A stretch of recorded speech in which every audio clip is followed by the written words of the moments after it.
Bwana, mambo vipi? Mambo ni aje? Bwana, niko Kitacha nyumbani, huku ni Bumbuli, Tanga, Lushoto. Oya, kama unavyoona mazingira oya, kumepoa hatari. Sema nini wanangu?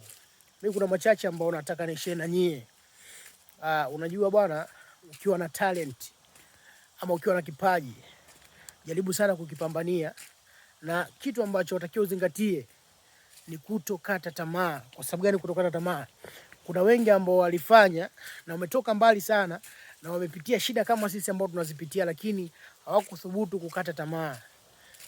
Ukiwa kama mwanaume, ukiwa una talent ambao unaona kabisa hii nikipambania kesho ni kitu ambacho kitanitoa sehemu moja kwenda sehemu nyingine, bwana, natakiwa ukipambanie sana wanangu. Hivyo bwana, mimi napambana. Wewe ukiniona mimi chizi, nione chizi. Ukiniona mimi mzembe, wewe nione mzembe. Yaani vyovyote utakavyoniona mimi nitakuchukulia hivyo hivyo. Lakini mimi ya kwangu yanafanyaje? Yanaenda. Alafu akili kichwani mwako naiwaza kesho yangu, au sio?